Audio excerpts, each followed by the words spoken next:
এ কি আপনি? আমি এক পলক তাকিয়ে আবার পায়ের দিকে তাকালাম। উনি এসে আমার সামনে বসে বললেন, কিভাবে হলো এটা? ইস, কতটা কেটে গেছে। আপনি এভাবে রাস্তায় চলাফেরা কেন করছেন ম্যাম? কিছু হয়ে গেলে? ওনার এমন কথায় রাস্তার লোকজন ওনাকে জিজ্ঞেস করতে লাগলো উনি আমাকে চেনেন কিনা। আমি না বলার আগে উনি বললেন, জি, চিনি। আপনারা যান, আমি ওনাকে ডক্টরের কাছে নিয়ে যাব। সকলে ওসমানের কথা শুনে যে যার কাজে চলে গেল। ওসমান এবার আমার সামনে এসে বললেন, ম্যাম, আমি আপনার খারাপ চাই না। আমি একজন রাজনীতিবিদ। আমার দায়িত্ব আমার এলাকার সব মানুষের খেয়াল রাখা। সেই হিসাবে আমি আপনাকে সাহায্য করতেই পারি। চলুন হসপিটালে। না ওসমান দেখুন, আপনি এমনিতেই আমাকে কম হেল্প করেননি কাল, আজ আবারও। না না, আমি নিতে পারবো না। আজকের দিনটাই তো, কাল থেকে তো সব বাস চলবে। আমি ঢাকা চলে যাব। আজকে কোথায় থাকবেন? আমি যতটুকু জানি আপনি এখানের কিছু চিনেন না। আমি কিছু বললাম না। ওসমান আমাকে হেল্প করতে উঠলেন। উনি ওনার গাড়িতে করে হসপিটাল নিয়ে গেলেন। পা কেটে যাওয়ার পাশাপাশি মুচকেও গেছে, ভয়ঙ্কর ব্যথা করছে, যা এতক্ষণ প্রকাশ না করলেও এখন আর সহ্য করতে পারছি না। ডক্টর ব্যান্ডেজ করে মেডিসিন দিয়ে দিলেন। ওসমান হসপিটালের বাইরে এসে আমাকে বললেন, তো মিস বিপদ, আপনি এবার কই যাবেন? আমি হায়াত, আর আমার যাওয়ার জায়গা কিছুই নেই। আপাতত কোনো একটা হোটেলে থেকে কাল সকালে ঢাকা যাব। আজকে আপনি আমার বাসায় থাকুন। না করবেন না। আপনাকে যে এতটা হেল্প করেছি ভাবুন, তার বিনিময়ে এটা চাইছি। ওনার কথার চালে ফেঁসে গেলাম। ভাবলাম একটা দিনের ব্যাপার, থাকতেই পারি। আমি রাজি হলাম। ওসমান ওনার বাসায় আমাকে নিয়ে এলেন। পুরো ফাঁকা বাসা। এত বড় বাসা ফাঁকা দেখে আমি একটু অবাক হলাম। ওসমান সোফায় বসে আমাকে বলতে লাগলেন, আমি একাই থাকি। বাবাও একজন রাজনীতিবিদ ছিলেন। একবার বিপক্ষ দলের সাথে ঝামেলা হওয়ায় তারা একদিন রাতে এসে বাবা মা আর আমার 13 বছরের ছোট বোনকে হত্যা করে যায়। বাবা বুঝে ওঠার আগেই সব শেষ। আমি তখন পড়াশোনার জন্য আমেরিকা ছিলাম বলে বেঁচে যাই। ও, আপনি বিয়ে করেননি? মুখ ফসকে কথাটা বের হয়ে যায় আমার। ওসমান হেসে বলে, না, তেমন কাউকে পাইনি। ও আচ্ছা। হুম। ওনার দিকে তাকালাম। উনি বললেন, উপরের ফার্স্ট রুমটা আমার। ওটা বাদে বাকি সব রুমগুলোর মধ্যে যে কোনো একটি রুমে আপনি থাকতে পারেন। আমি একটু বাইরে যাচ্ছি। রেহেনা খালা আছেন, যা প্রয়োজন ওনাকে বলিয়েন।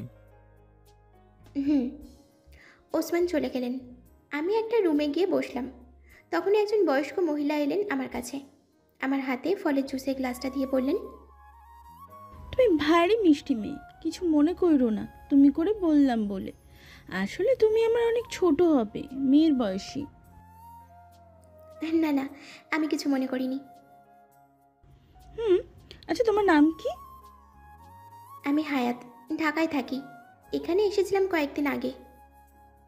ও, কোনো কামের লাইকা আইছিল বুঝি? না মানে ওই আর কি। আমি সত্যিটা বলতে পারলাম না। আমি চাই না মেহমেদের অভিশপ্ত নামটা আমার সাথে জুড়ে থাকুক। উনি আবারও বললেন, আচ্ছা, তোমার কি আমি আগে দেখছি? তোমার সাথে আমার এক আবার খুব মিল আছে।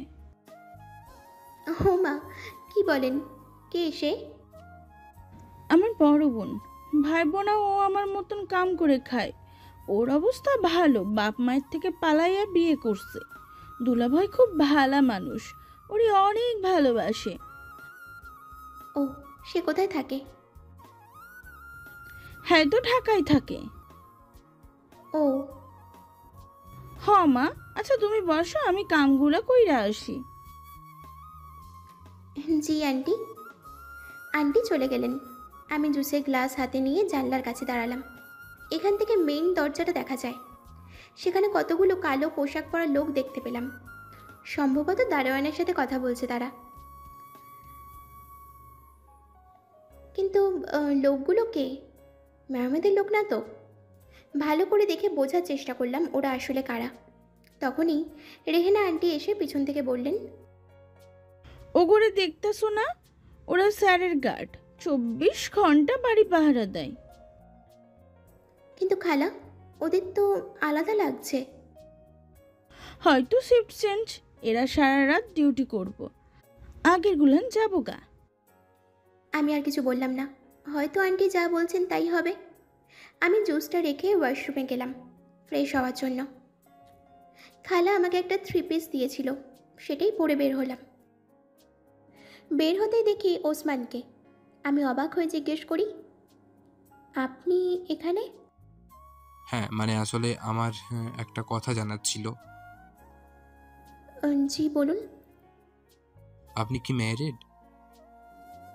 আমি থমকে যাই। উত্তর দেওয়ার আগেই উনি বলেন, আসলে আপনার নাকফুল দেখে আমার মনে হলো। ও। হুম। আচ্ছা, এই নিন টিকিট ঢাকা যাওয়ার। ধন্যবাদ। ওসমান চলে গেল। আমি গিয়ে বেডে বসলাম। চুল মুছতে মুছতে খেয়াল হলো আমার নাকফুলের কথা। আমি কেন এটা পরে রেখেছি? খুলে ফেলবো? কালকে ঢাকা যাওয়ার সময় খুলে ফেলবো। এখন খুললে ওসমান সন্দেহ করতে পারে। ওসব ভাবতে ভাবতেই চুল মুছে নিলাম। একটু পরে আন্টি এসে ডেকে গেলেন খাওয়ার জন্য। আমি খেয়ে রুমে আসতেই কানে একটা নিউজ এলো। বিখ্যাত মন্ত্রী মেহমেদ অর্ণব অ্যাক্সিডেন্ট করে হসপিটালে ভর্তি, অবস্থা বেশি ভালো নয়। আমার পা থমকে যায়। আমি দ্রুত টিভির দিকে তাকাই। হ্যাঁ, এটা তো মেহমেদই। ওসমান টিভি দেখছিলেন, তখনই এই নিউজটা দেখায়। আমার বুকটা কেঁপে ওঠে, ভীষণ খারাপ লাগে। কিন্তু না না, আমার এই মানুষের জন্য কেন এত খারাপ লাগবে, যার জন্য আমার সাজানো গোছানো সংসারটা ধ্বংস হয়ে গেছে? তার জন্য আমি বিন্দু মাত্র মন খারাপ করব না ভেবেই রুমে চলে গেলাম। কিন্তু মনটা ভীষণভাবে ছটফট করছে। পুরো রুম জুড়ে পায়চারি করছি, কিছুতেই শান্তি লাগছে না মনে। কিন্তু এমন কেন হচ্ছে? মানুষের এত মন খারাপ কেন হয়? যারা আমাদের কষ্ট দেয় তাদের জন্যই এত কেন মন কাঁদে? অস্থির হয়ে সোফায় বসে চোখ বন্ধ করতেই হঠাৎ ঘুমিয়ে যাই। ভোরে ঘুম ভেঙে তাকিয়ে দেখি আমি সোফায়। উঠে নামাজ পড়ে নিই মন শান্ত করার জন্য। ফজরের সময়ের আবহাওয়াটাও অসম্ভব সুন্দর থাকে। সকাল 7টা নাগাদ বাসা থেকে বের হলাম। ওসমান নিজে আমাকে গাড়িতে করে নামিয়ে দিতে চেয়েছিলেন, আমি রাজি হইনি। একাই এসেছি। বাস স্ট্যান্ডে এসে বাসের জন্য ওয়েট করছি। একটু পর বাস আসতেই উঠে পড়ি। মেহমেদের জন্য মন খারাপ করছে। শুধু একবার জানতে চাই উনি ঠিক আছেন কিনা। ওনার কথা ভাবতে ভাবতেই পুরোটা রাস্তা চলে আসি। বাস থেকে নামতেই বৃষ্টি শুরু হয়। বেশ অনেক দিন পর নিজের শহরে এসেছি, খুব ভালো লাগছে। একটা রিক্সা নিয়ে সোজা আমার বাসায় চলে গেলাম। কিন্তু বাসার সামনে গিয়ে থমকে গেলাম। বাসার দরজায় তালা দেওয়া। কোথায় গেল সবাই? আমি পাশের বাসার আন্টিকে জিজ্ঞেস করতেই আন্টি বললেন সবাই চৌধুরী ম্যানশনে গেছে। মেহমেদের বাসায় কেন যাবে সবাই হুট করে? কি আর করার, আমি কই যাব কিছু ভাবতে পারছি না। এখন কি ফিরে যাব? না, এসব কি ভাবছি। আমার হাঁটতে হাঁটতে সন্ধ্যা হয়ে গেল। বৃষ্টি এখনো কমেনি। আমার মাথা ঘুরছে এসব ভেবে। এভাবে কেন জীবনে বিষাদ নেমে আসলো আমার? এলোমেলো পায়ে ফুটপাত দিয়ে হাঁটছিলাম আমি। মাথায় ব্যান্ডেজ ভিজে গেছে। হাঁটতে হাঁটতে কারোর সাথে ধাক্কা খেলাম। মাথা তুলে দেখি হৃদিত। চোখ মুখ ফুলে আছে। হৃদিত আমাকে দেখে অবাক হয়ে গেল। বলল, ম্যাম আপনি? আমি কথা না বলে দ্রুত পায়ে চলে যাচ্ছিলাম। তখনই হৃদিত রিকোয়েস্ট করলো, ম্যাম প্লিজ একটু আমার কথাটা শুনুন। আমি থামলাম। হৃদিতের দিকে ঘুরে তাকালাম। ও দৌড়ে আমার সামনে এসে বলল, ম্যাম আপনি কোথায় ছিলেন 3 দিন? স্যার আপনাকে পাগলের মতো খুঁজেছে। কেন? আর হ্যাঁ, আমি তোমার স্যারের মুখোমুখি হতে চাই না কখনোই। তাই আমাকে যে তুমি দেখেছো এটা মেহমেদকে বলবে না। বলার প্রয়োজনে পড়বে না ম্যাডাম। মানে? মানে স্যার তো হসপিটালে ছিল। জানি। উম, এখন কেমন আছে সে? ভালো ম্যাম, ভীষণ ভালো আছেন স্যার। যতটা ভালো থাকলে সবাই খুশি হয়। কি বলছো কি? কিছুই তো বুঝতে পারছি না। স্যার নেই ম্যাম। রিদিদের কথায় আমার পুরো শরীরে বিদ্যুৎ খেলে গেল। কি বলছে ও এসব? নেই মানে কি রিদিত? স্যার আপনাকে পাগলের মতো চট্টগ্রামের অলি গলি খুঁজে বেরিয়েছে, পায়নি। ওখানকার লোকেদের সাথে ঝামেলাও করেছে আপনাকে খোঁজা নিয়ে। তারপর ওই দিন রাতে আপনাকে খুঁজতে খুঁজতে তিনি অ্যাক্সিডেন্ট করেন। হসপিটালে নিয়ে যাওয়া হয় আর তারা বলে ঢাকা আনতে। স্যারের অবস্থা অনেক খারাপ তখন। রাতেই বড় স্যারকে ফোন করি। বড় স্যার বলেন তিনি সব রেডি করে রাখবেন, আমরা যেন মেহমাদ স্যারকে নিয়ে দ্রুত আসি। আমরাও তাই করি। হসপিটালে ভর্তি করার পর স্যারের অবস্থা একটু নর্মাল হয়। পরের দিন সকালে স্যারের জ্ঞান ফিরে, সবাই দেখা করতে আসে। কিন্তু দুপুরে ভিজিটিং আওয়ারের পর থেকে স্যারের অবস্থা খারাপ হয়। নিঃশ্বাস নিতে পারছিলেন না। ডক্টররা অনেক চেষ্টা করে, কিন্তু কিছুতেই কাজ হয় না। শেষে সন্ধ্যায় স্যার চলে যান। আমি জানি স্যারের মৃত্যুটা স্বাভাবিক নয়, কিন্তু কোনো প্রমাণ নেই। এক নাগাড়ে কথাগুলো বলে থামলো রিদিত। আমি কথা বলার শক্তি পাচ্ছি না। একবারের জন্য হলেও এই মানুষটাকে স্বামী বলে আমি মেনে নিয়েছিলাম, আর সে নেই। আমি বললাম, রিদিত, আমাকে একটু চৌধুরী ম্যানশনে নিয়ে যাবে? আসুন। রিদিদের সাথে গেলাম। বাসার ভিতরে যেতেই সাদা কাপড়ে মোড়া একটা লাশ দেখতে পেলাম। দু কদম পিছিয়ে গেলাম আমি। আমাকে দেখে মিলা আপু এগিয়ে এলো, চর বসিয়ে দিল আমার গালে। আমি অবাক হয়ে তাকিয়ে আছি। মিলা আপু বলল, মেরে ফেললি শেষ পর্যন্ত? শেষ পর্যন্ত মেরেই দিলি মেহমাদকে তুই? ছি হায়াত, ছি। আপুর কথা শেষ হতেই আম্মু বলল, মুখ পুরি অলক্ষে ছেলেটাকে খেলি তো। তোর মতো মেয়েরা এইসবই পারে। তার জন্যই তোর সাথে মেহমেদের বিয়েটা হতে দিতে চাইনি। আমি অবাক চোখে তাকিয়ে আছি। আমার এই মাই কিনা ছোটবেলা থেকে আমাকে নিজের করে আগলে রাখতো। আমি কোনো কিছু আর না ভেবে মেহমেদের লাশের দিকে এগিয়ে যেতেই মিলা আপু এসে আমার হাতটা টান দিয়ে সরিয়ে দিল আর বলল, তোর লজ্জা লাগে না হায়াত? মেরে দিয়ে আবার আসছিস পিরিত দেখাতে? আপু, একবার যেতে দাও আমাকে। না, তুই যাবি না। ছোট মা এসে আমার পাশে দাঁড়ালো। মিলা, এমন করছো কেন? শেষবারের মতো মেয়েটাকে দেখতে দাও। শোনো, ও কোথায় ছিল? কি শুনবো আন্টি? মেহমাদ তো ওকে নিয়ে ঘুরতে গিয়েছিল। ও সেখানে গিয়ে মেহমাদকে রেখে কোন প্রেমিকের হাত ধরে পালিয়েছিল কে জানে। একদম ওর মায়ের স্বভাব পেয়েছে। আসলে লোকে বলে না, রক্ত নিজের রূপ দেখায়, কথাটা আসলেই সত্যি। আমি থমকে গেলাম। আপু এটা কি বলল? আমার সাথে উপস্থিত সকলে থমকে গেছে। মা কান্না মিশ্রিত কণ্ঠে বললেন, মিলা, কি বলছো তুমি এসব? হায়াত তোমার নিজের বোন। আপুর রাগ যেন দ্বিগুণ বেড়ে গেল। তেড়ে এলো আমার দিকে, হ্যাঁচকা টান দিয়ে আমাকে নিজের পাশে দাঁড় করিয়ে বলল, দেখুন তো আন্টি, মেলে আমাদের ফেস মিলে না, আর না কখনো মিলবে। ও আমার নিজের বোন না। বাবা কুড়িয়ে পেয়েছিল ওকে, তাও একটা ময়লা স্তূপের পাশে। না জানি কার পাপ ও।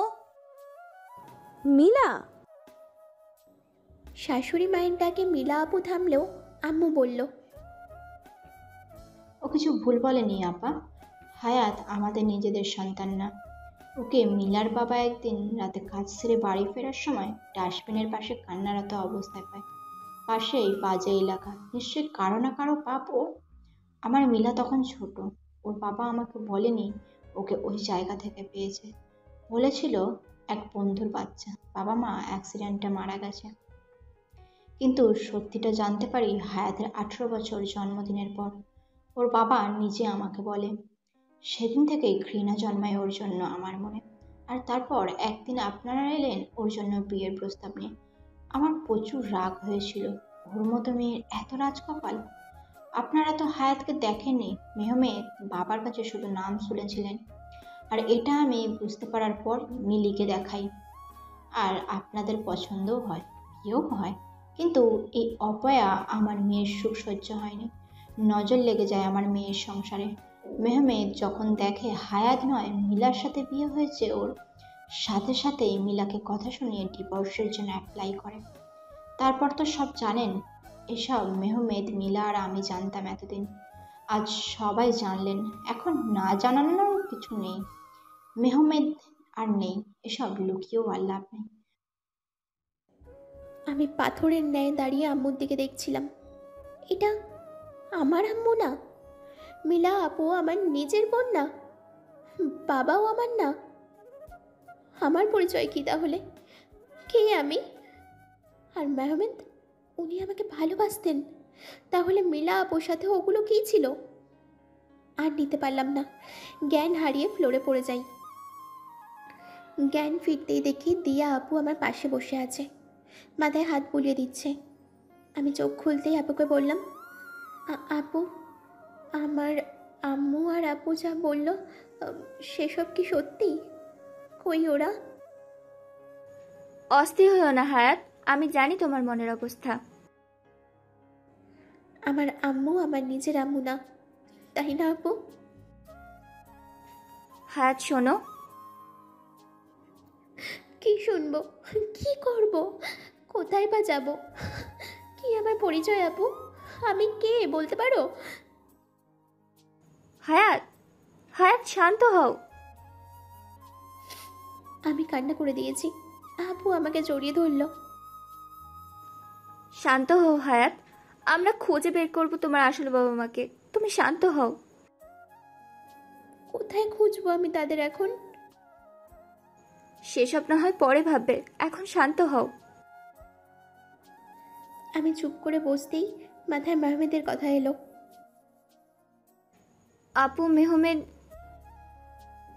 আপু চুপ করে আছে। আমি জিজ্ঞেস করেই যাচ্ছিলাম।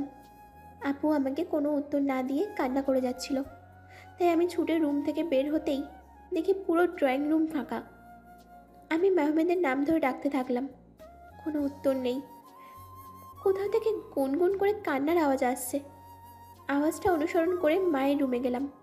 মা কান্না করছেন, ছোট আম্মু ওনাকে সান্ত্বনা দিচ্ছেন। আমি মায়ের কাছে গেলাম। নিচে হাঁটু গেড়ে বসে মায়ের কোলে মাথা রাখতেই মা কান্না থামিয়ে আমার দিকে তাকালেন। হায়াত, তুমি চলে যাও। তোমাকে খুঁজতেই আমার ছেলে আজ এই দুনিয়া ছেড়েছে।